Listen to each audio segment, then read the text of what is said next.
सभी को सादर जय जिनेंद्र। आइए मंगलाचरण से कक्षा का प्रारंभ करते हैं।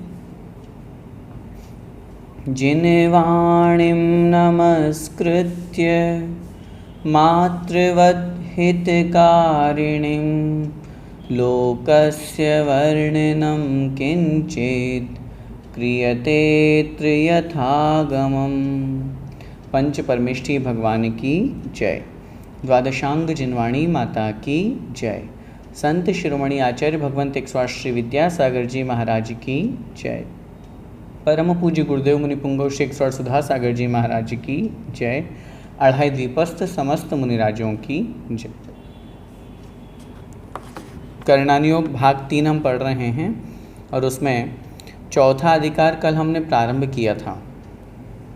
चौथे अधिकार में क्या वर्णन है? चौथे अधिकार में तिर्यक लोक का वर्णन है।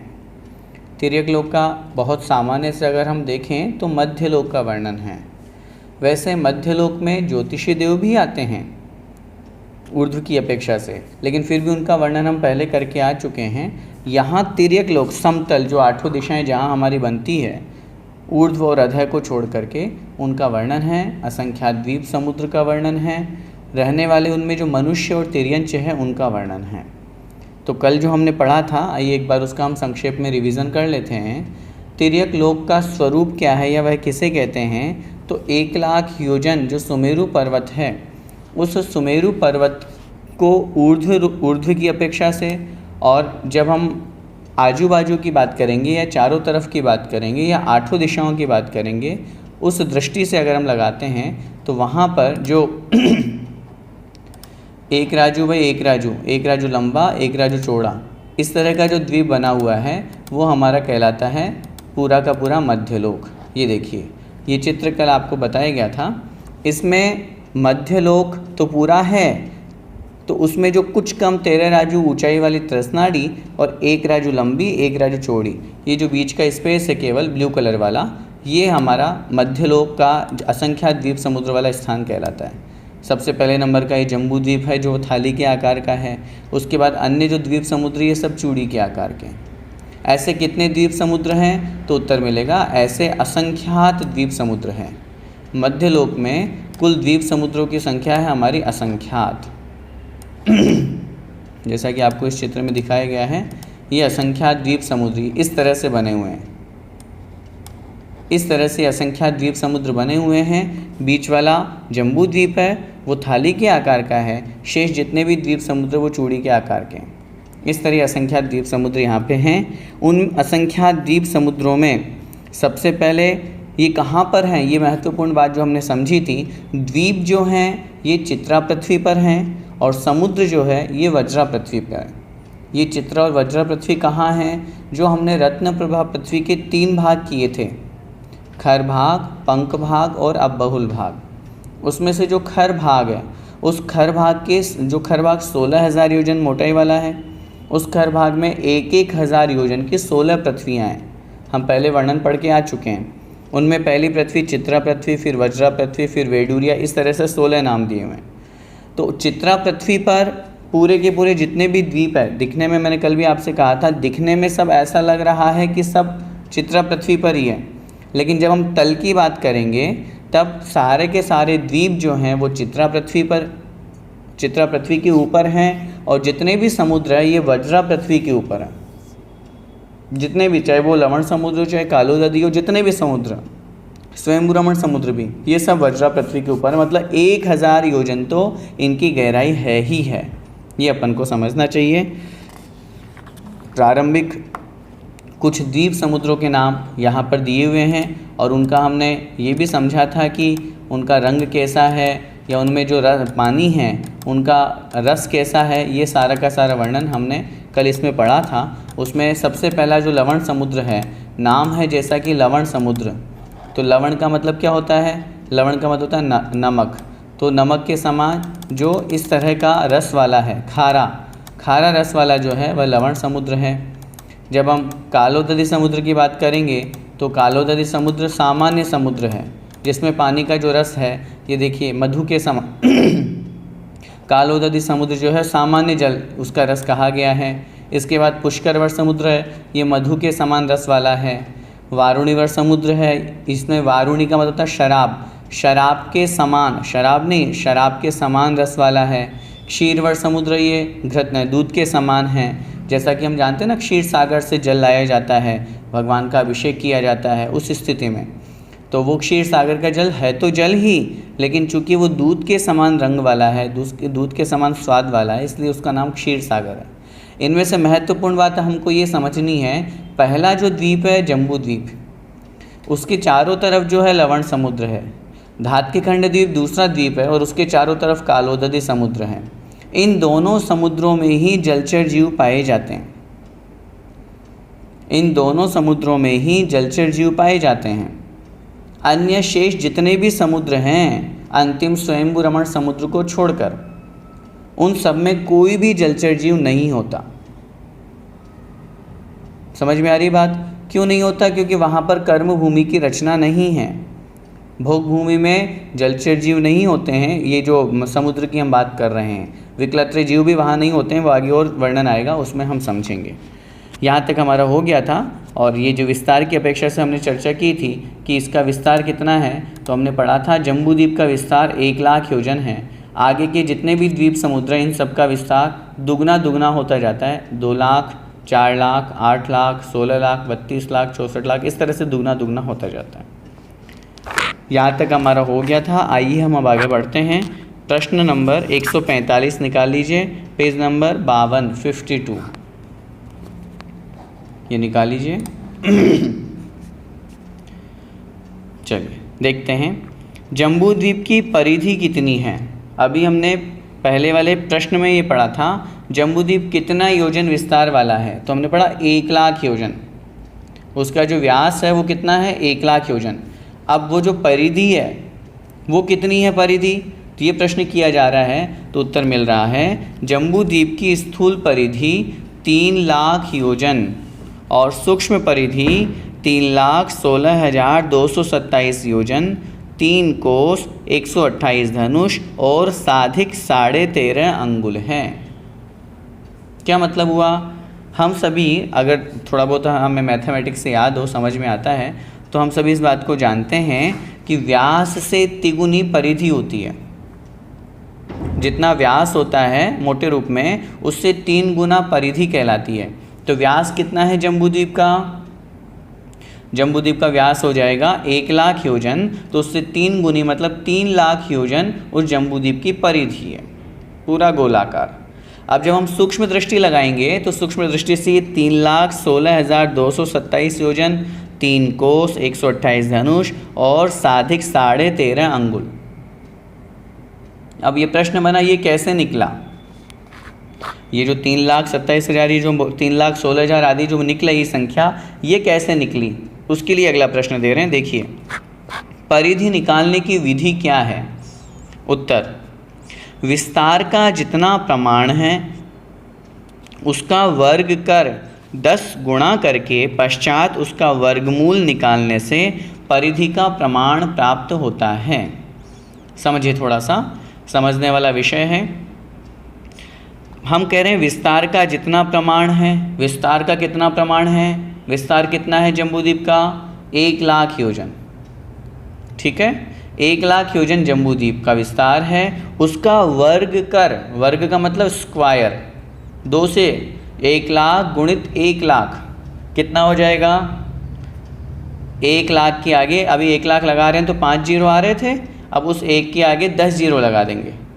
1 लाख गुणित 1 लाख करेंगे तो ये आएगा ना। तो उस 10 का फिर आगे कह रहे हैं उसको 10 से गुणा करके, फिर जितनी संख्या आई उसको फिर 10 से गुणा कीजिए, मतलब एक जीरो और आगे लगा दीजिए। अब वो लगाने के बाद में पश्चात उसका वर्गमूल निकालिए। वर्गमूल कैसे निकालते हैं?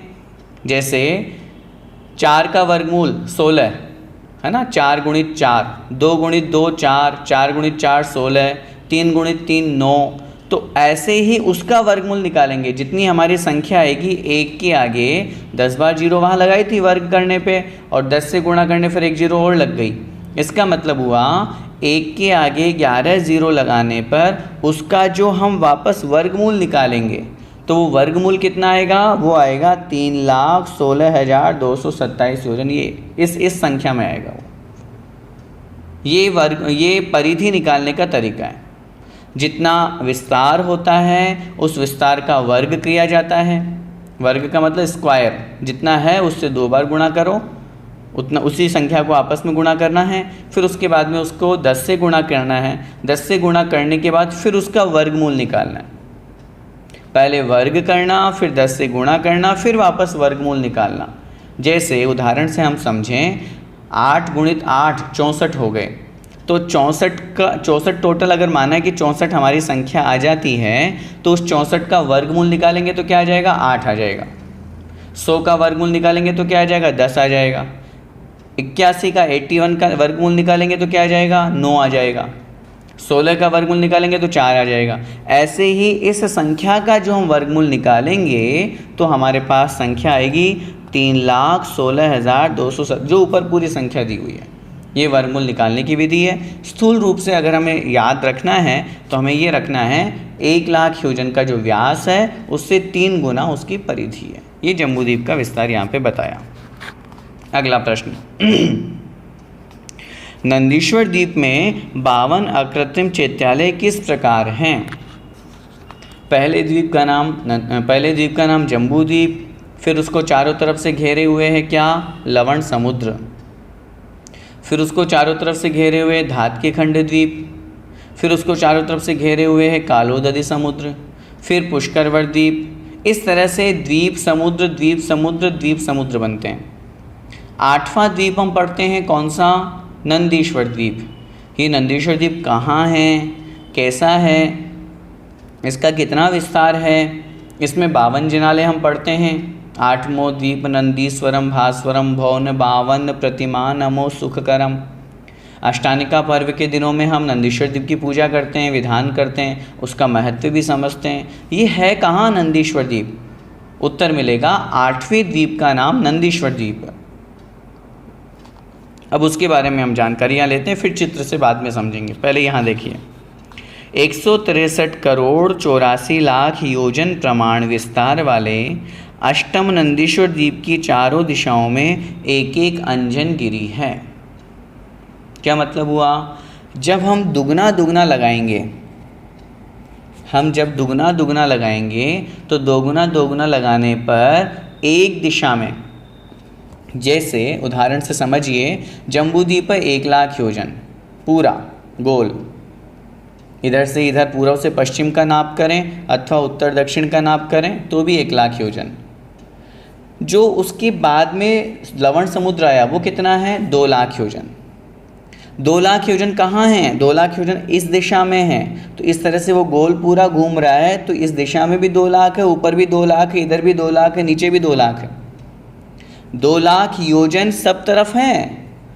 ये हमको समझना है पूरा, वहाँ से लेकर के उससे डबल। भले ही वो चूड़ी के आकार का है, लेकिन वो जो चूड़ी का आकार है वो उस थाली के आकार से 2 गुनी बड़ी चूड़ी है। ये समझिए, समझ में आ रही मेरी बात?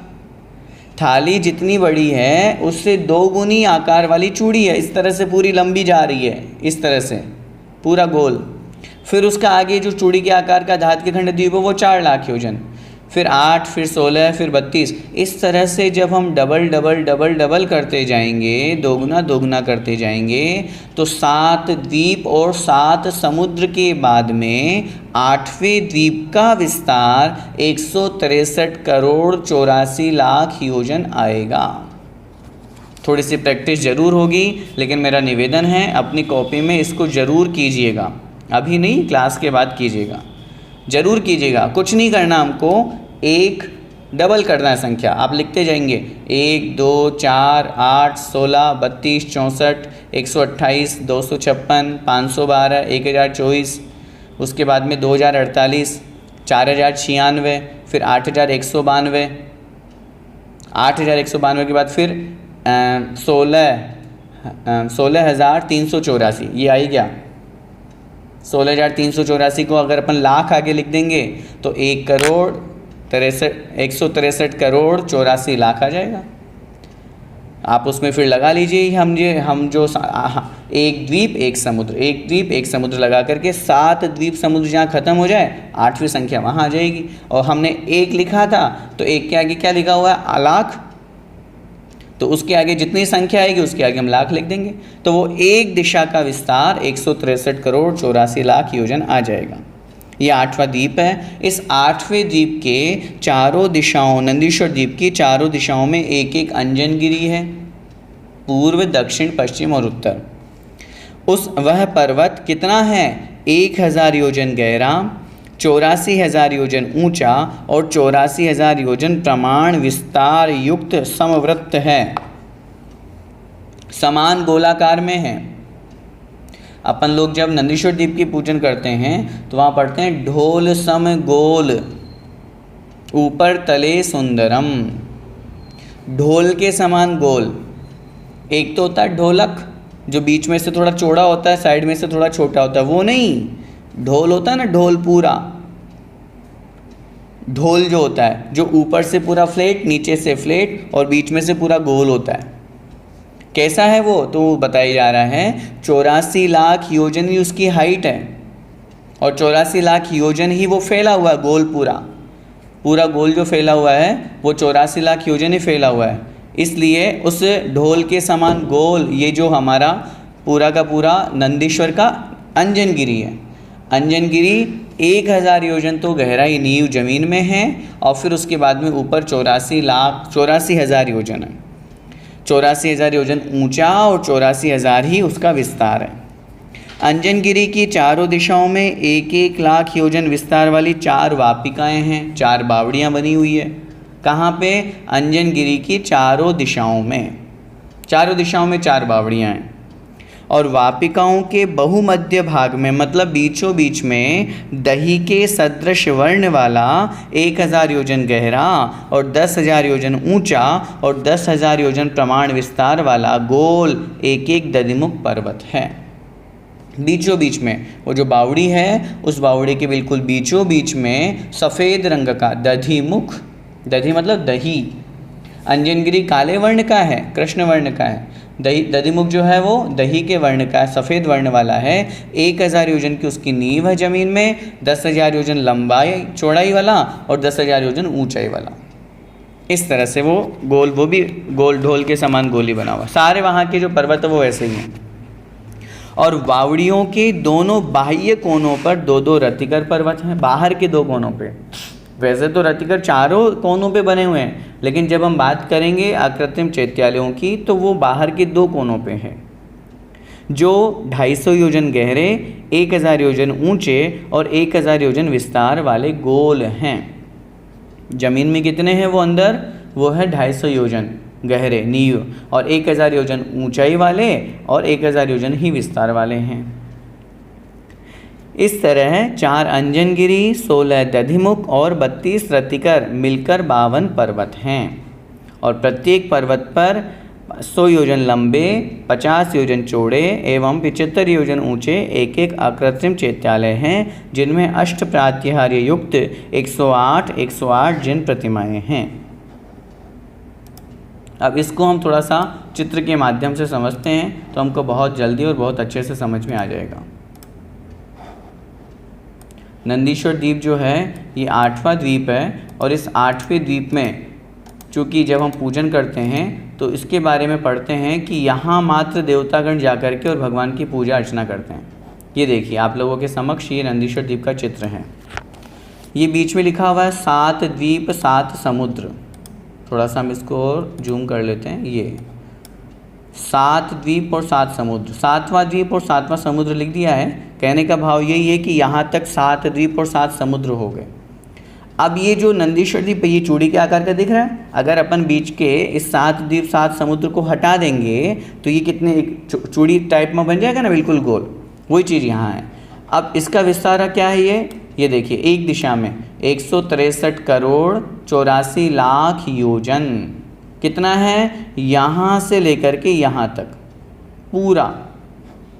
और सिर्फ यही नहीं, किसी भी दिशा में अगर अपन माप करेंगे, यहाँ से यहाँ करेंगे तो भी 163 करोड़ 84 लाख।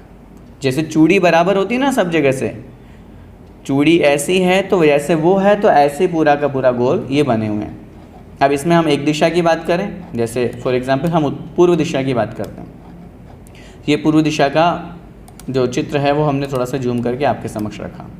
इसमें ये बीचों बीच में जो काले रंग का है ये क्या है? ये है अंजनगिरी। बीचों बीच में जैसे चारों दिशाओं में अंजनगिरी बनी हुई है, ये देखिए, तो ये एक दिशा में अंजनगिरी हो गई। अंजनगिरी के चारों तरफ ये जो पानी का रंग का आसमानी रंग के हमें 4 बावड़ियाँ बनी हुई है, ठीक है ना। ये बावड़ियाँ कितनी गहरी है? 1 लाख योजन गहराई वाली है। ये जो बीच का अंजनगिरी है, ये अंजनगिरी 84,000 योजन 84,000 योजन ऊंचाई वाला है। और गोल यहाँ से यहाँ तक इसका जो पूरा का पूरा व्यास बनेगा, विस्तार बनेगा, वो भी 84,000 योजन ही है। 84,000 योजन व्यास रूप और 84,000 योजन ऊंचाई रूप, और ढोल के समान गोल है। ऐसा ये चित्र, इसके चारों दिशाओं में ये 4 बावड़ियाँ, इन बावड़ियों के बीचों बीच में बिल्कुल मध्य में ये सफ़ेद रंग के जो आपको डॉट दिखाई दे रहे हैं, ये है दधिमुख पर्वत। नाम क्या है इनका? दधिमुख। दधिमुख क्यों नाम है? क्योंकि दही के समान वर्ण वाले हैं। अंजनगिरी, इसका नाम अंजनगिरी क्यों है? क्योंकि अंजन मतलब काला, कृष्ण वर्ण वाला है, इसलिए इसका नाम हुआ अंजनगिरी। ये जो दधिमुख पर्वत है ये कितने लंबाई चौड़ाई ऊंचाई वाले हैं? तो उत्तर मिला इन सब की 1,000 योजन की तो नींव जमीन में है और 10,000 योजन ऊंचाई वाले हैं। 10,000 योजन ऊंचाई वाले और 10,000 योजन ही व्यास वाले, विस्तार, लंबाई चौड़ाई। तो इस तरह ये भी बिल्कुल चारों जो दधिमुख पर्वत है ये समान है। अब इन दधिमुख पर्वत के चारों तरफ चूँकि बावड़ी बनी हुई है पूरी, इन बावड़ी के चारों तरफ 4 वन बने हुए हैं। लेकिन चूँकि हम अकृत्रिम जिनालय की बात करेंगे तो वन से हमारा कोई संबंध नहीं है, इसलिए हमने यहाँ पर वन की चर्चा विशेष नहीं की। लेकिन वन वेदिका बनी हुई है वो हमें समझना है। उस वन के दोनों बाहरी कोनों में, ये देखिए, ये जो हमको दिख रहा है इसके बाहरी दोनों कोने में, अंदर की तरफ नहीं, अच्छी तरह से देखिएगा, बाहर के दोनों कोनों की तरफ ये हमें लाल लाल डॉट दिखाई दे रहे हैं। यह है रतिकर पर्वत। नाम है रतिकर, रंग है लाल रंग का, ये रतिकर पर्वत है। ये कितने बड़े लंबे चौड़े हैं? उत्तर मिला 250 योजन तो ज़मीन में है, नींव गहराई में, और 1,000 योजन लंबे और 1,000 योजन ऊंचाई वाले, लंबे चौड़े और ऊंचाई 1,000। इस तरह से रतिकर पर्वत बने हुए हैं। तो एक दिशा में कितने हो गए? देखिए, 1 हो गया अंजनगिरी, 4 हो गए दधिमुख और 8 हो गए रतिकर, कुल हो गए 13 जिनाले, ठीक है ना। एक दिशा में ये 13 जिनाले हो गए। तो नीचे दक्षिण में दिशा में भी आएंगे तो सेम रचना है, बिल्कुल वैसी की वैसी। तो नंदीश्वर यहाँ दक्षिण में भी 13, पश्चिम में भी 13 और उत्तर में भी 13। इस तरह से 13, 13, 13, 13 चारों दिशाओं में 13 जिनाले होने से इस नंदीश्वर द्वीप में कितने जिनाले हो जाएंगे? कुल 52 जिनाले। ये कुल 52 जिनाले हो गए। ये देखिए, इसको और बताइए, अंजनगिरी 4, ये काले रंग की, फिर वापियाँ हैं 16, उनसे अभी यहाँ कोई संबंध नहीं है। उन वापियों के ठीक मध्य में दधिमुख पर्वत जो सफ़ेद रंग के हैं वो 16 बन गए। और जब हम रतिकर की बात करेंगे, वन जो है वो 64 है, लेकिन उन 64 वनों से यहाँ कोई संबंध नहीं है। रतिकर पर्वत जो है वो हमारे 32 हैं। दोनों तरफ के मिलाएंगे, चारों तरफ के, बाहर के 2 कोनों की अपेक्षा से बात करेंगे तो एक दिशा में 8 है, तो चारों दिशाओं में हमारे हो जाएंगे 32। इस तरह से 32 जिनाले हैं। मेरा आपसे ये निवेदन है कि जब भी हम नंदीश्वर द्वीप की पूजन करें उस समय अपने मन में, अपने माइंड में ऐसा चित्र, इमेज बना करके और फिर उसके बाद में अपन पूजन करें, ताकि हम जो पढ़ते हैं वहाँ पे, हमें शकति सो नाही इहा करी थापना, पूजो जिनग्रह प्रतिमा है हितापना। हे भगवान, हमारे में शक्ति नहीं है, इसलिए हम यहीं से आपकी स्थापना करते हैं। और इस नंदीश्वर द्वीप के बारे में बहुत स्पष्ट रूप से लिखा हुआ है कि यहाँ पर चारों दिशाओं में जो जब नंदीश्वर द्वीप जब अष्टानिका महापर्व आता है उस स्थिति में चारों दिशाओं में चारों निकाय के देव पहुँच करके और वहाँ भगवान की 6-6 घंटे तक पूरे 24 घंटे पूजा करते हैं, 8 दिन तक लगातार। इस तरह इस नंदीश्वर द्वीप में अष्टानिका पर्व में देवतागण पहुँचते हैं। हम मनुष्यों में शक्ति नहीं है, चाहे कोई भी हो, कितनी बड़े से बड़े रिद्धिधारी मुनि महाराज भी क्यों ना हो, 2.5 द्वीप से बाहर गमन नहीं होता। और ये तो 8वां द्वीप है, इसलिए यहाँ कैसे पहुँच सकते हैं। देखिए आगे, यहाँ से हम वापस पढ़ेंगे। ऊपर जो है प्रत्येक पर्वत पर, हमको 52 पर्वत समझ में आ गए। इन 52 पर्वतों में प्रत्येक पर्वत पर 100 योजन लंबे, 50 योजन चौड़े और 75 योजन ऊंचे एक अकृत्रिम चैत्यालय हैं। अकृत्रिम चैत्यालय विस्तार 3 तरह के हैं। अकृत्रिम चैत्यालयों का जहाँ अकृत्रिम चैत्यालय हैं वहाँ 3 में से कोई एक होंगे, उत्तम विस्तार, मध्यम विस्तार और जघन्य विस्तार। ये जो वर्णन यहाँ किया ये उत्तम विस्तार वाले हैं। 100 योजन लंबे, 50 योजन चौड़े और 75 योजन ऊंचे, इस तरह विस्तार वाले ये सारे के सारे पूरे 52 जिनालय हैं। योजन से यहाँ महायोजन ही लगाना है, क्योंकि रचनाएं जितनी भी है वो सब महायोजन के अंतर्गत आती है। और जिनमें अष्ट प्रातिहार्य से युक्त 108 जिन प्रतिमाएं हैं। 5 से धनुष तन पद्म आसन वरम। कैसी प्रतिमाएं हैं? लाल नख मुख नयन, श्याम अरु श्वेत है, श्याम रंग भौह सिरकेश छवि देत है। ऐसी विचित्र प्रतिमाएं हैं। लाल नख मुख नयन, लाल नख मुख और नख कैसे हैं? लाल रंग के हैं। नयन श्याम अरु श्वेत है, आँखें ब्लैक एंड वाइट जैसे हमारी और आपकी होती है। श्याम रंग भौह, जो हमारी आईब्रोज है ये श्याम रंग, और सिरकेश, जो मस्तक के जो केश हैं वो भी कृष्ण वर्णीय हैं, काले रंग के हैं, श्याम रंग के हैं। छवि देते बड़ी सुंदरता प्रदान करते हैं। ऐसी अनुपम विचित्र जिन प्रतिमाएं वहाँ पर हैं, ये कलर किया हुआ नहीं है, ये अनादिकाल से अकृत्रिम ऐसे ही जिन प्रतिमाएं हैं। वचन बोलत मनो हसत कालो शरम। मानो ऐसा लगता है बोल उठने वाली हो, हमसे बात करने वाली हो, इस तरह बड़ी स्मित वदन वाली मुस्कुराती हुई ऐसी जिन प्रतिमाएं हैं। आचार्यों ने लिखा अनेक असंख्यात भव्य देवों को उन जिन प्रतिमाओं के दर्शन पूजन से सम्यक्त्व की उत्पत्ति हो जाती है। एक प्रतिमा कितनी है? एक प्रतिमा है 500 धनुष पद्मासन। एक धनुष कितना होता है? एक धनुष होता है 6 फुट का, 4 हाथ का, सॉरी, हाँ ठीक है, एक धनुष 4 हाथ का और एक हाथ हुआ 1.5 फुट का, तो उस हिसाब से 6 फुट हो गए। मतलब 500 धनुष लगाएंगे तो 3000 फुट के भगवान। सोचिए 3000 फुट के भगवान। गोमटेश्वर बाहुबली भगवान 56 फुट के हैं। जब उनको देखते हैं तभी ऐसे बहुत ऊपर करके देखना पड़ता है और ऐसा लगता है बस देखते रहें भगवान को, इतनी सुंदर प्रतिमा।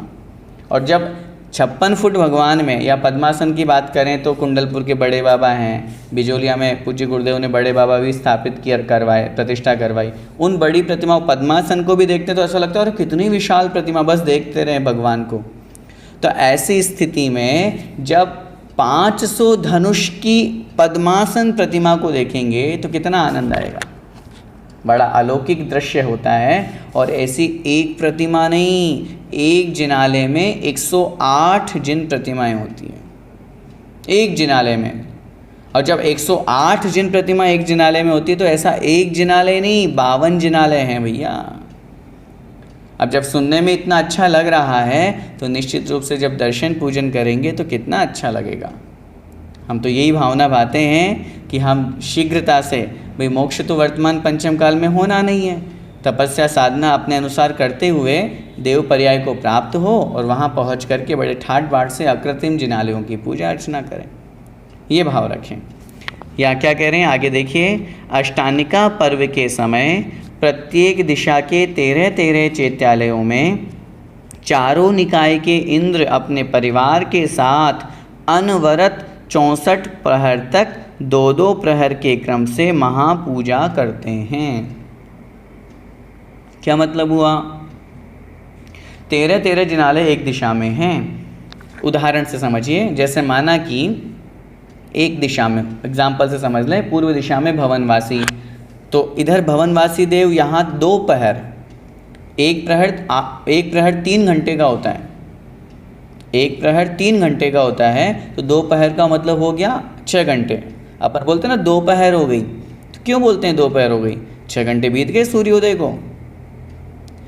एक दिन 4 प्रहर का होता है 24 घंटे, उसमें जो है 8 प्रहर कुल मिलाकर के होते हैं, 8 या 24। तो कुल मिलाकर के बात जो अपने को समझनी है, एक दिशा में 6 घंटे एक निकाय के देव, फिर वहीं दूसरी तरफ जैसे इधर भवनवासी है तो यहाँ व्यंतर, फिर ज्योतिषी वो वैमानिक। जैसे ही 6 घंटे पूरे हुए तो क्रम घूम जाता है पूरा, पूर्व वाले दक्षिण में, दक्षिण वाले पश्चिम में, पश्चिम वाले उत्तर में, उत्तर वाले पूर्व में पहुँच जाते हैं। फिर वापस 6 घंटे तक वो आराम से भगवान की पूजा अर्चना किए, फिर वापस वही 6 घंटे पूरे होते ही पूर्व वाले दक्षिण में, दक्षिण वाले पश्चिम में, पश्चिम वाले उत्तर, उत्तर वाले पूर्व में, इस तरह से। तो एक निकाय के देव एक दिन में 24 घंटे में चारों दिशाओं के पूरे 52 जिनालय की पूजा कर लेते हैं। और ऐसा नहीं है वहाँ रात हो रही हो तो थोड़ा विश्राम कर लें, चलो अब सुबह उठ करके दूसरे दिन वंदना करेंगे, नहीं। क्या कह रहे हैं? 64 प्रहर तक लगातार अनवरत। 64 प्रहर लगाएंगे तो कितना हो जाएगा? 8 × 8 = 64। एक दिन में 8 प्रहर होते हैं, तो 8 प्रहर होने से 8 × 8 = 8 दिन हो गए पूरे 8 दिन तक लगातार बिना रुके। इसीलिए मैं कहता हूँ हमसे कई गुना उत्कृष्ट देवों की भक्ति और शक्ति है। संयम में हम भले ही आगे हो सकते हैं, लेकिन भगवान की भक्ति स्तुति में देवता हमसे कई गुना आगे हैं। हम तो आधा 1 घंटे बैठे पूजा करने में उसमें थक जाते हैं, उसमें हमें आसन बदलना होता है, बड़े विकल्प होते हैं, लेकिन उनको कोई विकल्प नहीं है। इसलिए वे बड़े ठाट बाट से भगवान जिनेंद्र देव की इस प्रकार से पूजा अर्चना करते हैं। ठीक है, ये नंदीश्वर द्वीप के बारे में हमने यहाँ पर समझा। अगला प्रश्न देखें। नंदीश्वर द्वीप के आगे अन्य किन किन द्वीपों में अकृत्रिम चैत्यालय हैं? आपने नंदीश्वर द्वीप के 52 चैत्यालय तो बता दिए, इसके अलावा और कौन से द्वीप में अकृत्रिम चैत्यालय हैं वो बता रहे हैं। उत्तर, 11वें कुंडलवर द्वीप के बहुमध्य भाग में कुंडलगिरी है। उस कुंडलगिरी में जिसके शिखर पर पूर्व आदि दिशाओं में 4-4 कूटों सहित एक सिद्ध कूट है। ये कुंडलगिरी कौन सा द्वीप हुआ?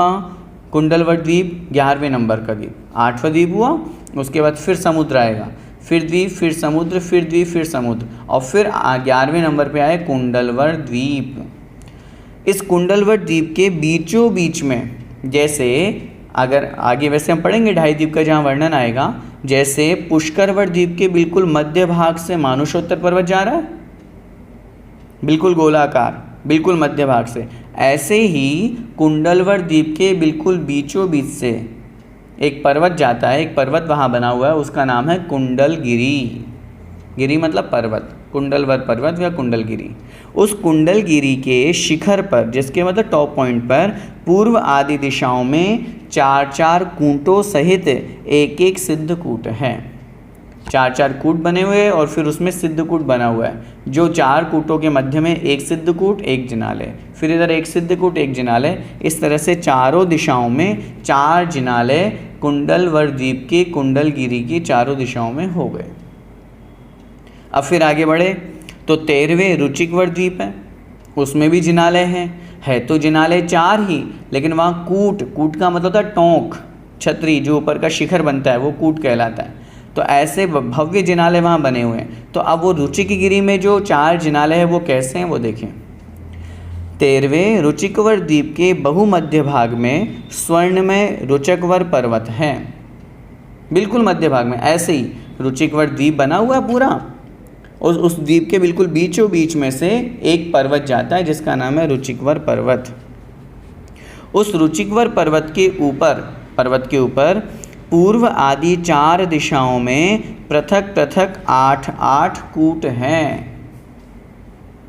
पूर्व दिशा में 8 कूट, दक्षिण में 8, पश्चिम में 8, उत्तर में 8, इस तरह से चारों दिशाओं में 8 कूट है। और उसके अभ्यंतर की ओर चारों दिशाओं में 4 कूट है। जब हम उस पर्वत की बात करेंगे तो अंदर की तरफ, अभ्यंतर दिशा का मतलब था उस पर्वत की अंदर की तरफ दिशा में, अंदर की तरफ का मतलब हो गया अपनी तरफ से, जम्बूद्वीप की तरफ से। तो उस अंदर की तरफ में चारों दिशाओं में फिर पुनः 4 कूट हैं। उन 4 कूटों के और अभ्यंतर दिशाओं में पुनः 4 कूट हैं। तो वो हो गए थे पहले तो 32, 8 चारों दिशाओं में, फिर अभ्यंतर दिशा में 4 कूट होते हुए 36, फिर और उसके अभ्यंतर दिशा में आए तो 4 कूट और बने हुए हैं, तो वो कहलाए 40। और फिर कह रहे हैं और सर्व अभ्यंतर 4 दिशाओं में 4 जिनेंद्र कूट हैं।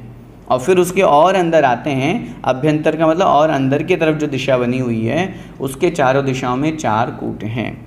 इन सबको मिलाने से रुचिक गिरि पर कुल 44 कूट हैं। 44 कूट समझ में आ गए। सबसे पहले तो चारों दिशाओं के 8, उसके बाद फिर उन 8 के बिल्कुल अंदर की तरफ 4, एक एक करके 4 कूट, तो 32 और 4 36, फिर उसके समीप में 4, फिर 4, जिस तरह से 8 और लगाएंगे तो ये बन जाएंगे 44। इस प्रकार कुंडलगिरी पर 4 एवं रुचिक गिरी पर 4 अकृत्रिम चैत्यालय हैं। कूट भले ही 44 बने हैं, लेकिन उनमें से अंदर वाला जो है वो जिनेंद्र कूट है। कहीं कहीं पर जब हम पढ़ते हैं अकृत्रिम चैत्यालयों की रचना या चैत्यालय की बात जब हम करते हैं तो किन्हीं किन्हीं स्थानों पर सिद्ध भगवान की प्रतिमाएं विराजमान है और किन्हीं किन्हीं स्थानों पर अरिहंत जिनेंद्र भगवान की प्रतिमा विराजमान है। जैसे हमने यहाँ सिद्धकूट और जिनेंद्र कूट की अपेक्षा से कथन किया। आचार्यों ने लिखा वहाँ पर जब बहुत से लोग इस तरह का प्रश्न करते हैं कि वहाँ कौन से तीर्थंकर की प्रतिमाएं विराजमान होती है, तो उत्तर मिलेगा वहाँ किन्हीं भी तीर्थंकर की प्रतिमाएं विराजमान नहीं होती। तीर्थंकर की प्रतिमा कैसे होगी? तीर्थंकर की अगर प्रतिमा विराजमान करेंगे तो कौन से तीर्थंकर की करेंगे? भरत क्षेत्र वाले की करेंगे कि एरावत वाले की करेंगे या विदेश क्षेत्र वालों की करेंगे? और तीर्थंकर तो आए और चले गए, वो तो अकृत्रिम चैत्यालय हैं, अनादि काल से है, अनंत काल तक रहने वाले हैं, इसलिए वहाँ तीर्थंकरों की प्रतिमाएं स्थापित नहीं होती, वहाँ पर अरिहंत और सिद्धों की प्रतिमाएं स्थापित होती।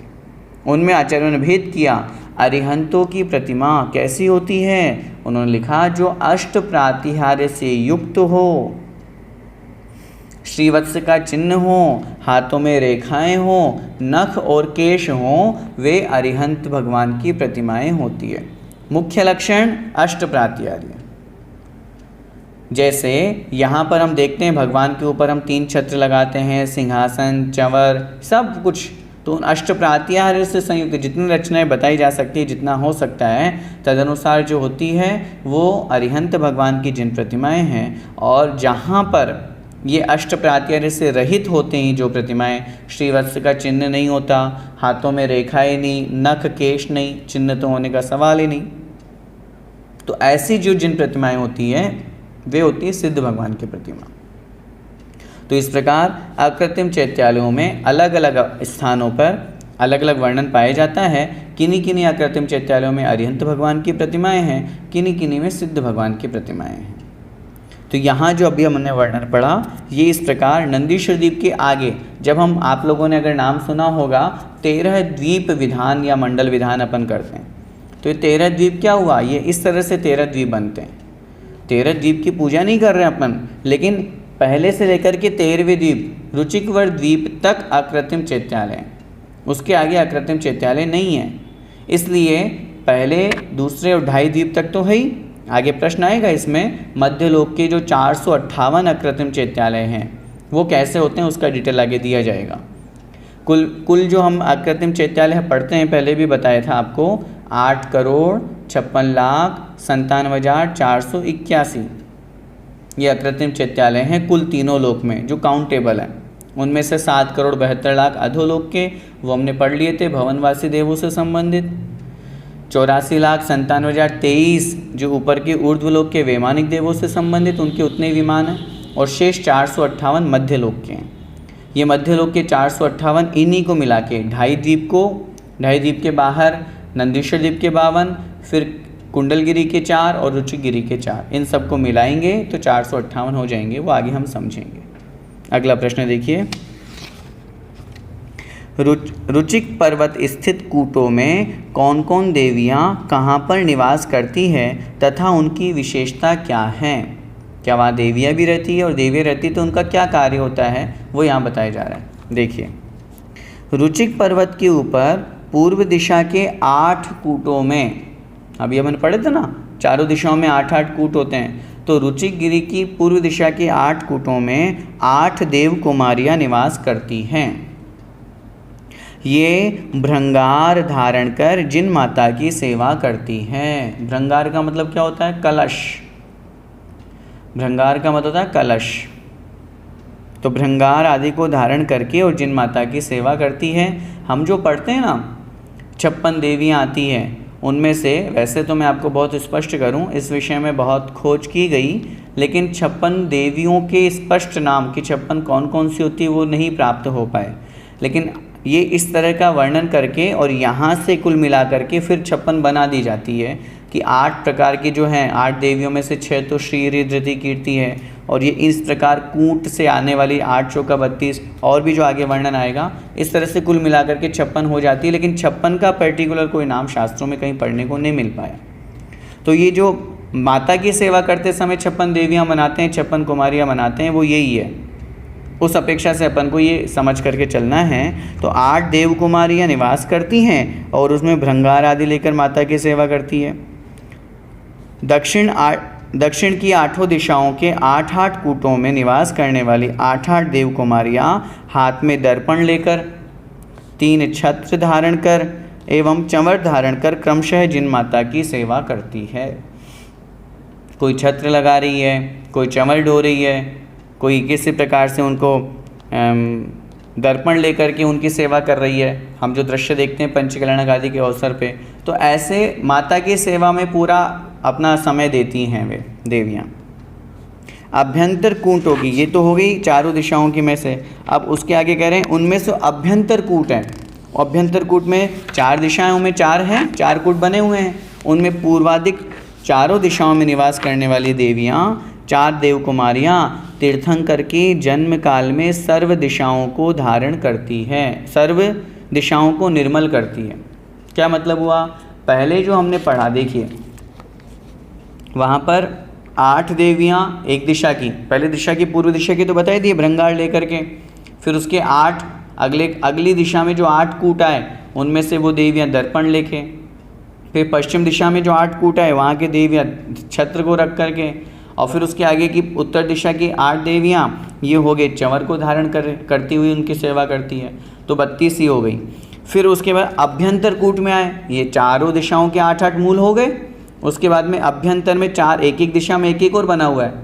तो 4 कूटों में स्थित जो देवियाँ हैं पूर्व आदि के 4 कूट में, इनमें निवास करने वाली देवियाँ देव कुमारियाँ तीर्थंकर के जन्म काल में सर्व दिशाओं को निर्मल करती हैं, सभी दिशाओं को बहुत अच्छा बना देती है अपनी विक्रिया के द्वारा, और पूरे सब दिशाओं को विनिर्मल करती है, शुद्ध करती है।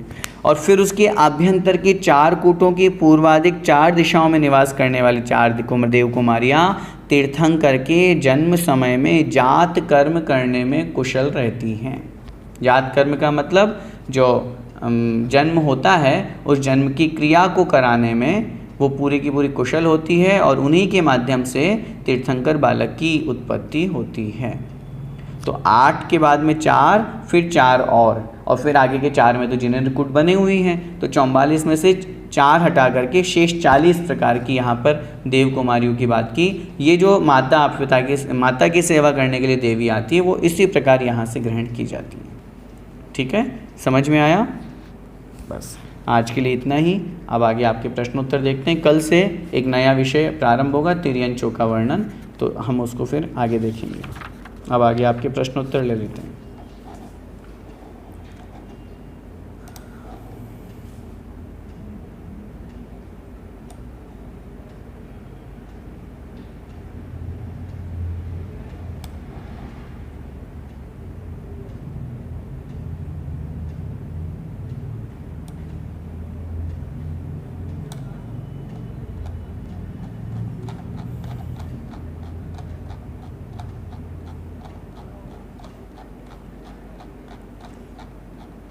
आज का पहला प्रश्न है,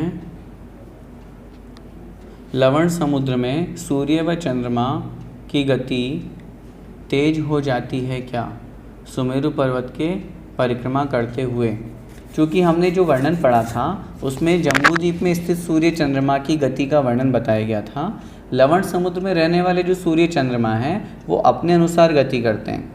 वहाँ की अपेक्षा से, या वहाँ अपन लगाए कि वो भी 24 घंटे में पूरे चक्कर लगाते हैं, वो वर्णन हम यहाँ पे नहीं पढ़े हैं। वो सिर्फ जम्बूद्वीप के सूर्य चंद्रमा की हमने चर्चा की थी। वहाँ के सूर्य चंद्रमा को अपने अनुसार उतना ही समय लगता है, यहाँ से ज़्यादा लगेगा क्योंकि उनका क्षेत्र ज़्यादा है, परिधि ज़्यादा है इस अपेक्षा से। हुंडाओ सर्पिणी काल के बारे में बताएं। देखिए वैसे तो ये विषय अभी आया नहीं है, पहले भी आपसे निवेदन किया था कि संबंधित प्रश्न पूछे तो ज़्यादा ठीक रहेगा, फिर भी आपने पूछा है तो संक्षेप में मैं यहाँ बता देता हूँ। काल दो तरह के होते हैं, उत्सर्पिणी और अवसर्पिणी। जब काल में, जिस काल में आयु, धन, वैभव, यश इन सब में क्रमशः धीरे धीरे बढ़ोतरी होती है, वृद्धि होती है, तो वो कहलाता है उत्सर्पिणी काल। और क्रमशः इन्हीं चीज़ों में आयु, धन, वैभव, यश, सुख आदि में, अवगाहना आदि में घटोतरी होती है, कम कम होता है, तो वो काल कहलाता है हमारा अवसर्पिणी काल। 6 काल अवसर्पिणी के भेद हैं, 6 ही उत्सर्पिणी के भेद हैं। उत्सर्पिणी के 6 भेदों की जब हम चर्चा करते हैं तो पहला सुखमा सुखमा। उत्सर्पिणी की अगर हम 6 भेदों की बात करते हैं तो पहला दुखमा दुखमा, फिर दुखमा, फिर दुखमा सुखमा, फिर सुखमा दुखमा, फिर सुखमा और सुखमा सुखमा। इससे विपरीत चलेंगे तो अवसर्पिणी के 6 काल, पहला सुखमा सुखमा, फिर सुखमा, सुखमा दुखमा, दुखमा सुखमा, दुखमा और दुखमा दुखमा। अभी वर्तमान में अवसर्पिणी का 5म काल चल रहा है जिसका नाम है दुखमा काल। असंख्यात अवसर्पिणी बीत जाने के बाद में एक हुंडावसर्पिणी काल आता है। इसमें क्या होता है, इसमें कुछ विचित्र विचित्र घटनाएं घटती हैं। जैसे आचार्यों ने उदाहरण दिया, आदिनाथ भगवान, चूँकि तीर्थंकर जितने भी होते हैं ये चतुर्थ काल में ही जन्म लेते हैं और चतुर्थ काल में ही मोक्ष को प्राप्त करते हैं। ऐसी इस स्थिति में आदिनाथ भगवान तीसरे काल में हुए और तीसरे काल में मोक्ष को पधार गए, तो ये हुंडावसर्पिणी काल का दोष रहा। जैसे हम पढ़ते हैं आदिनाथ भगवान के 2 पुत्रियाँ हुई, तीर्थंकर की पुत्रियाँ नहीं होती। जैसे चतुर्थ काल में 63 शलाका पुरुषों की जगह 58 ही रह गए शलाका पुरुष, क्योंकि एक तो आदिनाथ भगवान तीसरे काल में मोक्ष चले गए, दूसरा महावीर भगवान का जीव ही स्वयं पहले त्रिप्रश्न नाम का नारायण बना, तो एक जीव वो कम हो गया। और शांतिनाथ, कुंथनाथ और अरनाथ भगवान ये तीर्थंकर भी थे, कामदेव भी थे और चक्रवर्ती भी थे, तो चक्रवर्ती 63 शलाका पुरुषों में आते हैं, तो तीर्थंकर और चक्रवर्ती होने के कारण से 3 पद ये कम हो गए। इस तरह की चित्र विचित्र घटनाएं होती हैं, ये हुंडावसर्पिणी काल का दोष कहलाता है। वर्तमान में वही काल चल रहा है और उसमें भी 5म काल चल रहा है। हम लोग सब सुख के पीछे भाग रहे हैं, लेकिन हकीकत में जब काल का नाम ही दुखमा है तो हमें सुख कैसे मिलेगा। जो भी सुख मिलता है वो क्षणिक होता है, थोड़ी सी देर का होता है। इसलिए हम सबको अपनी आत्मा का कल्याण जितना जैसा संयोग बन सके उस अनुसार करना चाहिए। अगला प्रश्न, अनुदिश इस भाग 3 में लिखा है कि अनुदिश के पटल में चारों दिशाओं में एक एक श्रेणीबद्ध विमान है और सर्वार्थ सिद्धि के पटल में भी, तब तो चारों दिशाओं में 62 ही होने चाहिए। नहीं भैया, आप थोड़ा सा विचार करें, अनुदिश के चारों दिशाओं में एक एक श्रेणीबद्ध है, ठीक है ना, तो आप सर्वार्थ सिद्धि में 62 क्यों कह रहे हैं। यहाँ स्पष्ट रूप से लिखा हुआ है अनुदिश के चारों दिशाओं में एक एक श्रेणीबद्ध, तो अनुदिश और अनुत्तर दोनों में चारों दिशाओं में एक एक श्रेणीबद्ध विमान है। कल हमने इस बात को क्लियर कर दिया था। यहाँ 62 जो लिखा है वो बिल्कुल सही लिखा है। हमको जो एक एक कम करना है वो एक एक कम अनुदिश तक तो कर लेंगे, लेकिन अनुत्तर में कम नहीं करेंगे, क्योंकि अनुत्तर की भी चारों दिशाओं में एक एक हैं, तो अनुदिश और अनुत्तर में एक एक हैं, ये अपन को समझना चाहिए। एक बार पंच पैतालों के नाम बता दीजिए, ठीक है, लिख लीजिए। पंच पैताले जो है, पंच पैतालों का मतलब है 45 लाख योजन विस्तार वाले 5 स्थान हैं पूरे 3 लोक में। उसमें से सबसे पहला है अधोलोक में प्रथम पृथ्वी, उसके अबहुल भाग के प्रथम पटल में पहला इंद्रक बिल, प्रथम नरक के प्रथम पटल में प्रथम इंद्रक बिल 45 लाख योजन विस्तार वाला है। इंद्रक बिल मतलब जो बिल्कुल सेंटर का है, बीचों बीच में है। ऊपर आएंगे, मध्यलोक में 2.5 द्वीप मानुष्य क्षेत्र, ये 45 लाख योजन का है, 2.5 द्वीप जिसमें आ जाता है। और ऊपर चलेंगे, ऊर्ध्वलोक में प्रथम स्वर्ग के प्रथम पटल का प्रथम इंद्रक विमान, प्रथम स्वर्ग में प्रथम पटल का प्रथम इंद्रक विमान, वो भी 45 लाख योजन गोल पूरा। और ऊपर चले, 3 हो गए। और ऊपर चलेंगे, ईशत प्रागबाण नाम की जो 8वीं पृथ्वी है उसके बीचों बीच में 45 लाख योजन की सिद्ध शिला। लेकिन सिद्ध भगवान यहाँ नहीं रहते, ये तो बनी हुई है मात्र। और इसके ऊपर चलेंगे तो तनुवात वलय में 45 लाख योजन का स्थान, जिसे हम कहते हैं सिद्धालय या सिद्ध क्षेत्र। ये 5 स्थान हो गए। सिद्ध भगवान उस तनुवात वलय में रहते हैं। ये 5 जो स्थान हैं ये पंच पैताले कहलाते हैं, अर्थात 5 चीज़ें ऐसी है जो पैताला मतलब 45 लाख योजन प्रमाण हैं। भगवान के कपड़े स्वर्ग से देव मान स्तंभ के पिटारे से ले जाते हैं, पर उनका आहार देव कहाँ से लाते हैं? इस संबंध में शास्त्रों में इस प्रश्न का उत्तर खोजने पे नहीं मिल पाया। लेकिन जब पूज्य आचार्य भगवंत से इस प्रश्न के बारे में पूछा तो उन्होंने बहुत स्पष्ट उत्तर दिया, क्यों देवों को लाने में क्या आपत्ति है? तो पूछा महाराज कहाँ से लाएंगे? तो उन्होंने कहा कहीं से भी ले आओ, भोग भूमि से ले आए तो आपत्ति क्या है? वे देवों के वहाँ जो कल्प वृक्ष हैं उनमें भोजनांग और पानांग तो होते नहीं, क्योंकि उनको तो खाना पीना है नहीं, उनका तो मानसिक आहार होता है, कंठ से अमृत झरता है। तो फिर वो कहाँ से लाएंगे? तो जब ये बात पूछी तो उन्होंने कहा देवों को भोग भूमि से लाने में कितना टाइम लगता है? 1 सेकंड भी नहीं लगेगा। वो तो गए भोग भूमि से ले आए, खिला दिया, तो उसमें क्या आपत्ति है? आपत्ति कुछ भी नहीं है। इसलिए हम ऐसा मान लेते हैं कि देवों का जो आहार की व्यवस्था है ये देवतागण भोग भूमि से करते हैं। क्वेश्चन नंबर 99 फिर से समझा दीजिए, एक बार निकालिए 99।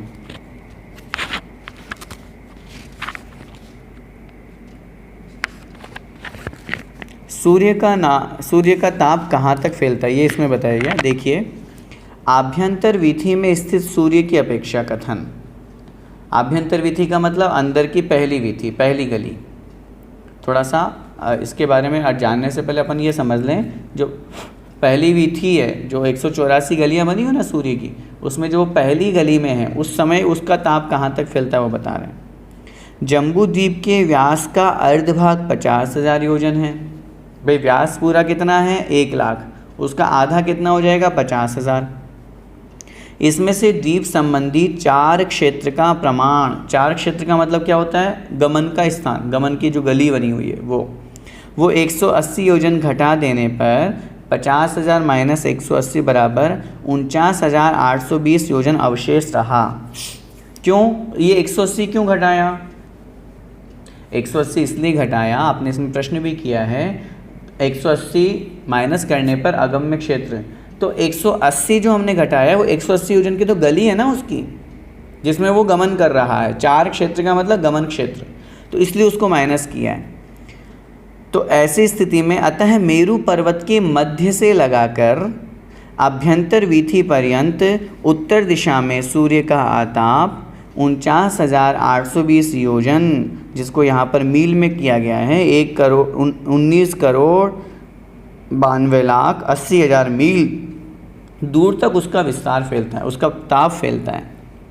ऐसे लवण समुद्र में यहाँ घटाया गया है। तो इस तरह से जो 180 हमने माइनस किया, अब आपने यहाँ प्रश्न किया क्या अगम्य क्षेत्र 121 योजन नहीं घटाएंगे? अगम्य क्षेत्र में 10,000 योजन क्यों जोड़ा? नहीं, अगम्य क्षेत्र की बात अलग है। अगम्य क्षेत्र जो कहा गया है, अगम्य का मतलब जहाँ पे उसका गमन नहीं हो रहा है। गमन नहीं हो रहा है वो अगम्य है, प्रकाश हो रहा है वहाँ पे। ऐसा मत समझिएगा कि अगम्य क्षेत्र में प्रकाश नहीं है। अगम्य क्षेत्र में ना गमन नहीं है, न गमन करने योग्य, क्योंकि उसमें उसकी उस दूरी को घटा है ना, 1121 योजन, 121 नहीं है, 1121 होना चाहिए।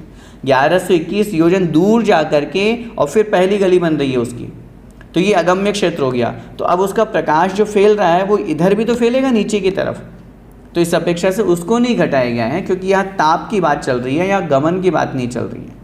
ताप की बात चल रही है, इसलिए ताप वहाँ भी आ रहा है, वो अपन को समझना चाहिए। क्या 3 गारों में शब्द गारो, रिद्धि गारो, सात गारो अथवा रस गारो की अपेक्षा भी कथन आया है? हाँ, दोनों नाम मिलते हैं, रस गारो भी मिलता है। कल जो हमने बताया था शब्द गारो, अर्थ गारो और सात गारो, इसके अलावा शब्द गारो, रिद्धि गारो और रस गारो ये भी नाम मिलते हैं, वो ही हमको दोनों प्रकार से समझना चाहिए।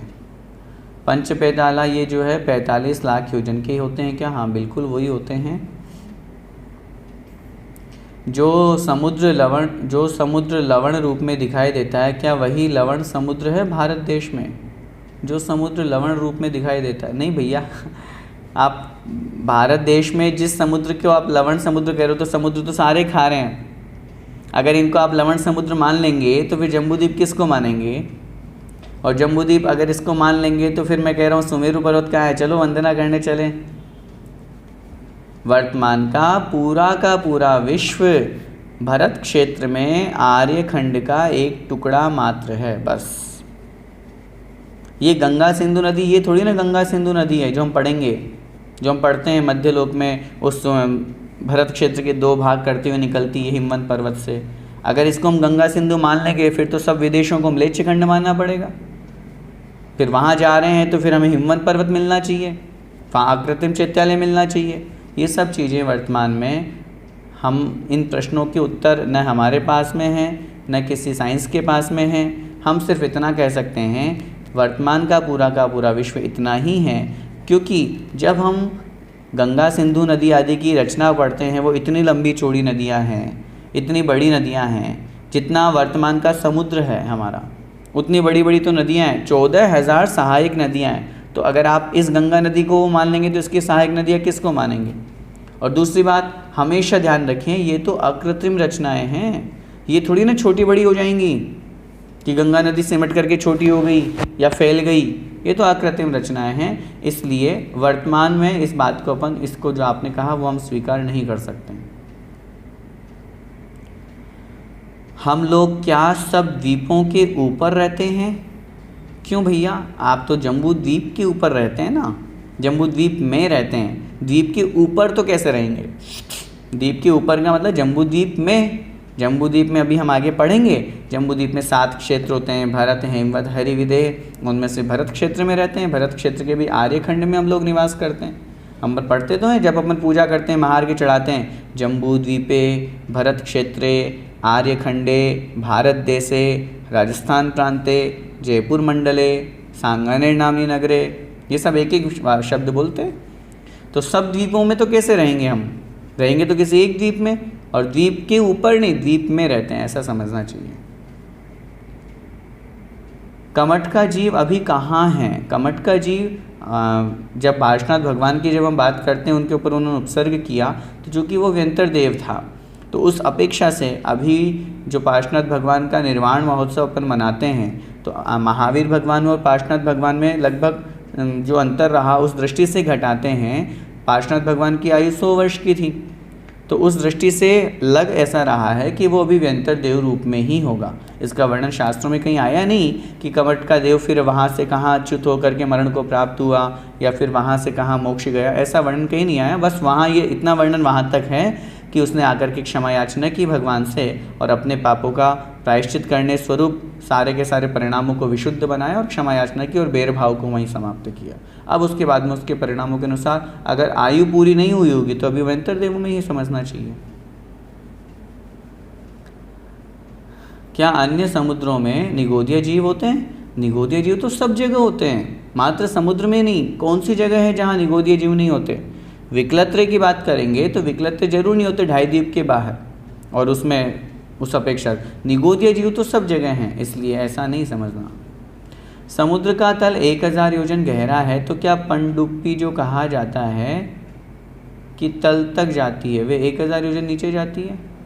मैं क्षमा चाहूँगा, ये पनडुब्बी वहाँ तक जाती है, ये मेरे समझ में नहीं आया कि कौन सी पनडुब्बी गहराई तक जाती है, कहाँ कौन से शास्त्र में किस रूप में वर्णन आया है, ये आप मुझे बताने का कष्ट कीजिएगा।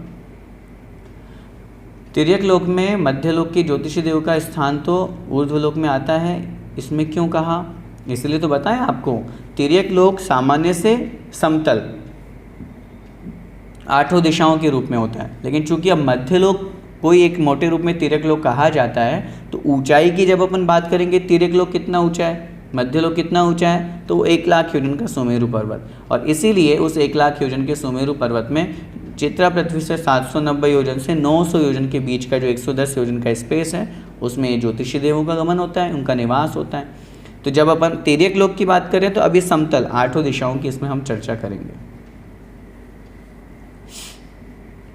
जय जिनेन्द्र, लोकांतिक देव के बारे में पढ़ा था, सुना था कि विशेष तपस्वी साधक ही बनते हैं, तो फिर देशपति कैसे बन सकते हैं, आपने बोला तो जिज्ञासा हुई। जी बिल्कुल, मैं भी इस विषय में पहले हमारी भी यही धारणा थी कि लोकांतिक देव जो हैं वो मात्र विशेष तपस्वी ब्रह्मचारी मुनि महाराज ही बनते हैं, लेकिन अभी आदरणीय बड़े पंडित जी साहब से जब स्वाध्याय कर रहे थे तब उसमें ये विषय आया था, और वहाँ पर उन्होंने स्पष्ट रूप से लिखा, मैं वो प्रसंग देख करके आपको जल्दी ही बताने की कोशिश करूँगा, वैसे वो ग्रंथ का प्रमाण वगैरह उसमें लिखा हुआ है स्पष्ट रूप से कि लोकांतिक देव देशव्रती श्रावक भी बन सकते हैं, इसलिए मैंने आपसे निवेदन किया।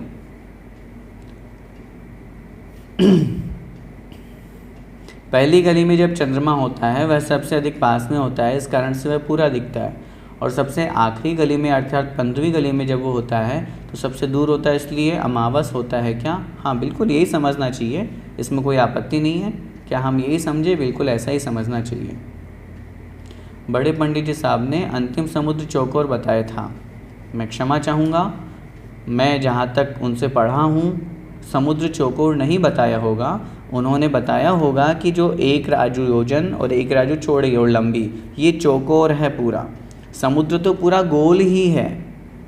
अब चारों तरफ के जो कॉर्नर बचेंगे उस विषय में मैंने आपको निवेदन किया था, इस संबंध में 2 प्रमाण आचार्यों के हैं। पहला प्रमाण जो मिलता है वो तो ये है कि चारों दिशाओं में जो 4 कॉर्नर बचे उनमें उस स्वयंभू रमण समुद्र के जो मत्स्य हैं वो आकर के विश्राम करते हैं, और एक प्रमाण ये मिलता है कि उस 1 राजू लंबे चौड़े में असंख्यात द्वीप समुद्र लगभग आधे राजू में ही पूरे सिमट जाते हैं और आधा राजू का स्थान खाली है, कुछ भी नहीं है वहाँ पे, ये जरूर प्रमाण मिलता है। बाकी समुद्र गोल समुद्र चौकोर मैं नहीं ऐसा मान सकता हूँ। ज्योतिषी देवों का विमान कौन चलाता होगा, इस विषय में यहाँ आया था। आभियोग्य जाति के जो देव हैं, ये आभियोग्य जाति के देव उनको नियोग पूर्वक चलाते हैं, पूरे के पूरे सभी ज्योतिषी देवों के विमान के नीचे, इसमें नहीं आया वर्णन, त्रिलोकसार त्रिलोकपरिणति आदि बड़े ग्रंथों में स्पष्ट रूप से दिया हुआ है। जो आभियोग्य जाति के देव हैं वे उन विमानों को ढोते हैं, शब्द का प्रयोग किया उन्होंने वहाँ पे, उन विमानों को ढोते हैं, लेकिन वो नियोग होता है, हालांकि उनको उस विमान के बोझ का दुख नहीं होता, लेकिन मानसिक दुख होता है। आभियोग्य जाति के देव हैं, इंद्र की आज्ञा से बनना पड़ा, उस रूप उस पद को वो प्राप्त होते हैं, तो ऐसी स्थिति में वहाँ पूरा स्पष्ट रूप से लिखा है वो विमानों को ढोते हैं, वही हमको समझना चाहिए। कृपया मानचित्र, जी मानचित्र ग्रुप में शेयर इसलिए नहीं कर रहे हैं क्योंकि उसमें कहीं कहीं 1-2 जगह करेक्शन रह जाते हैं, उनको ठीक करके फिर एक साथ भेज दिए जाएंगे। प्रश्न संख्या 146 फिर से बताएं। 146 ये परिधि निकालने की विधि है। देखिए जितना व्यास होता है, यहाँ लिखा हुआ है विस्तार का जितना प्रमाण है, विस्तार कितना है, हम जम्बूद्वीप की बात कर रहे हैं, विस्तार है 1,00,000 योजन, उसका वर्ग कर दीजिए। वर्ग का मतलब क्या होता है? स्क्वायर। 1,00,000 गुणित 1,00,000 कितने आ जाएंगे? 1 के आगे 10 जीरो आ जाएंगे, ठीक है। अब उसमें फिर कह रहे हैं उससे 10 से गुणा कीजिए, 10 से गुणा फिर कर दिए, और उसके बाद फिर उसका वर्गमूल निकालना है हमको।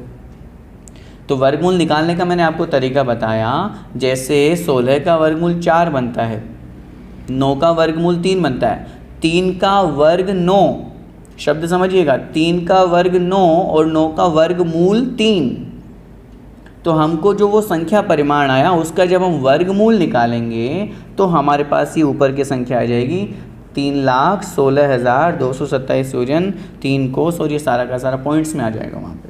तो उनको यहाँ हमको वैसा समझना चाहिए। नंदीश्वर द्वीप में चारों निकाय के देव किस क्रम से पूजन करते हैं? क्रम मुझे अभी स्मरण में नहीं है, मोटे रूप में हमें ऐसा समझना चाहिए, क्योंकि क्रम वहाँ पर हम लगा भी नहीं सकते हैं। प्रारंभ का क्रम हम जरूर कह सकते हैं कि हाँ इस दिशा से प्रारंभ होते हैं, लेकिन मोटे रूप में हमें ये समझना चाहिए कि चारों निकाय के चारों दिशाओं में क्रमशः पूजन करते करते चारों दिशाओं में पहुँचते हैं।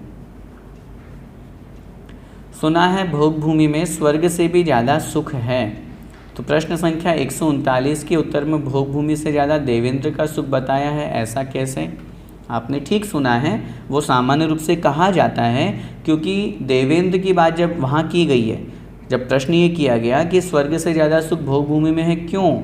क्योंकि स्वर्ग में तो अगर कदाचित किसी देव की आज्ञा में रहना पड़े तो मानसिक दुख होता है, इंद्र के अलावा। अगर इंद्र नहीं माने दूसरे देव की आज्ञा में तो आज्ञा माननी पड़ेगी, दुख होगा, मानसिक दुख। लेकिन भोग भूमि में ऐसा काम नहीं है, भोग भूमि में तो सब स्वतंत्र हैं, पूरे जीवन भर पति पत्नी है, लड़ाई झगड़े का काम ही नहीं। हमें दुख क्यों होता है? किसी दूसरे को देख करके, समझिएगा बात को, हमें दुख क्यों होता है? ये बहुत बड़ा सूत्र है जीवन का। दूसरे को देख करके, वो हमसे बड़ा है, वो हमसे अच्छा है, वो हमसे सुंदर है, उसके पास गाड़ी है, ये है, वो है, सब कुछ देख। भोग भूमि में पूरे जीवन भर पति पत्नी को एक दूसरे के अलावा कुछ मिलना ही नहीं है। और हम ये नहीं सोचें कि पति पत्नी बस एक दूसरे को देखते हैं या एक दूसरे में रहते तो बोर नहीं हो जाते होंगे, नहीं, बड़े सुखी रहते हैं, बहुत खुश रहते हैं। क्यों? किसी दूसरे को देखना नहीं है, किसी दूसरे का कोई प्रसंग नहीं है, ऐसी स्थिति में वो बड़े सुखी हैं। लेकिन देवताओं में दूसरों को देखने पर, दूसरों के वैभव को देखने पर इस तरह से मन में विकल्प होता है, इसलिए वहाँ दुख होता है। यहाँ जो चर्चा की गई है ये उत्कृष्ट से उत्कृष्ट सुख की बात की गई है, इसलिए अहम इंद्रों के देवेंद्रों, देवेंद्र शब्द का प्रयोग किया। देवेंद्र का मतलब सौधर्म इंद्र मान लें, बड़े बड़े इंद्र राजा मान लें, सानत कुमार महेंद्र आदि, तो ये इंद्रों का सुख तो उस भोगभूमि से भी ज़्यादा है ना। तो उस दृष्टि से वो कथन किया गया है। दोनों दृष्टि ठीक है। जहाँ भोगभूमि का सुख ज़्यादा बताया गया है वहाँ समझना चाहिए कि जिन देवताओं में अधीनता स्वीकार करनी पड़ती है उनकी अपेक्षा से भोगभूमि का सुख ज़्यादा बताया, और जहाँ भोगभूमि से अनंत गुना सुख देवेंद्रों का बताया वहाँ इंद्रों की अपेक्षा से समझना चाहिए। क्वेश्चन नंबर 133 में और कौन एक भवावतारी हो सकते हैं? 133 133 नहीं, इसमें जितने भी हैं वो सारे के सारे आ गए भैया। सौधर्मेंद्र, शची नाम की पट्ट देवांगना, उसके सोमादि 4 लोकपाल, सानत कुमार आदि दक्षिणेंद्र, सभी लोकांतिक देव और सर्वार्थ सिद्धि के देव। एक भवावतारी के संबंध में बस ये ही मिलता है, इन्हीं का वर्णन मिलता है, इनके अलावा एक भवावतारी का वर्णन नहीं मिलता है। ऐसे तो होने में तो प्राणत स्वर्ग से भी आकर के कोई मोक्ष जा सकते हैं, पार्श्वनाथ भगवान का जीव आया, ऐसे तो कहीं से भी 16 स्वर्गों में 9 ग्रहवेक में कहीं से भी कोई भी आकर के मोक्ष जा सकता है, लेकिन नियामक कारण नहीं कहा उनके लिए। नियामक कारण का ये इन्हीं के लिए कथन किया गया है। 5वें स्वर्ग में मात्र लोकांतिक देव ही रहते हैं क्या? नहीं नहीं, 5वें स्वर्ग में तो ब्रह्म स्वर्ग के इंद्र भी रहता है, पूरा उनका वैभव होता है। उस 5वें स्वर्ग के ऊपरिम पटल में, ऊपर वाले स्थान में लोकांतिक देवों का निवास है। नंदीश्वर द्वीप की पूजा करने क्या सभी देव आते हैं या सिर्फ इंद्र ही? मेरा निवेदन, हमने जब इस प्रश्न को पढ़ा उसमें बहुत सुंदर उत्तर लिया था, सभी इंद्र परिवार सहित। परिवार क्या होते हैं देव इंद्रों के? अपनी देवियों को लेकर के, साथ में पूरे ठाट बाट पूरे जो परिकर हैं उनका सारा का सारा, सामानिक त्रायश्रेष्ठ अनेक, तो इसलिए वहाँ लिखा है चारों निकाय के सभी देव, मात्र इंद्र नहीं, सभी देव वहाँ आकर के भगवान की पूजा करते हैं। शास्त्रों में तो ये भी मिलता है, नंदीश्वर द्वीप की अष्टानिका पर्व के दिनों में ऐसा लगता है मानो स्वर्ग खाली हो गया हो, जबकि मूल शरीर सबका वहीं रहता है, मूल शरीर से तो कोई जाता नहीं है, लेकिन फिर भी उस महिमा को बतलाने के लिए कि वहाँ इतने सारे इंद्र पहुँच रहे हैं, इतने सारे देव पहुँच रहे हैं, इंद्र नहीं देव, इतने सारे देव देवियाँ पहुँच रही हैं, तो इस अपेक्षा से वहाँ हमको ये समझना चाहिए कि मात्र इंद्र नहीं सभी लोग जाते हैं। अंतिम जो प्रश्न आज का,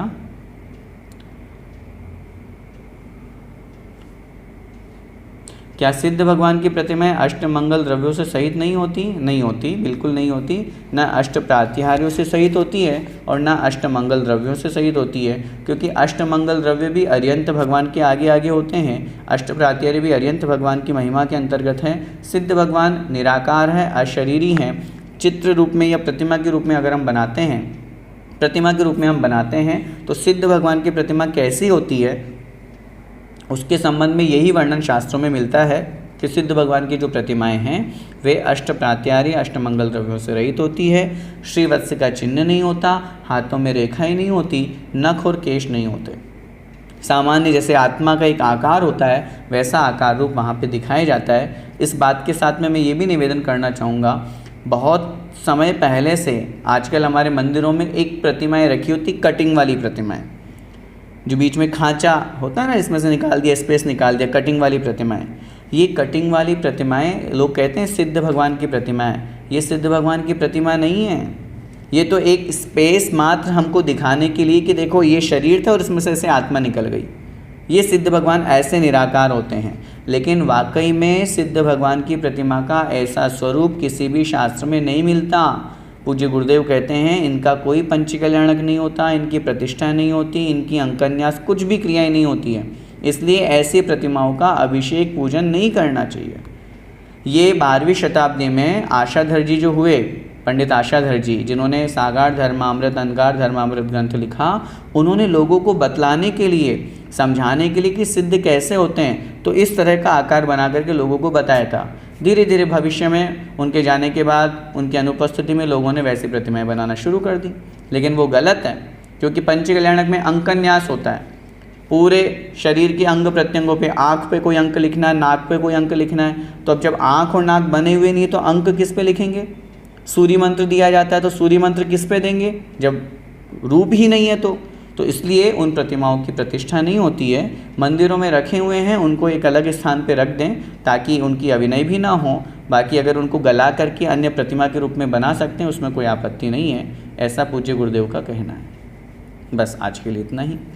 बोले द्वादशांग जन्माणी माता की जय। संत शिरोमणि आचार्य भगवंत 108 श्री विद्यासागर जी महाराज की जय। परम पूज्य गुरुदेव मुनि पुंगव श्री 108 सुधा सागर जी महाराज की जय। 28 दीपस्थ समस्त मुनिराजों की जय। सभी को सादर जय जिनेन्द्र।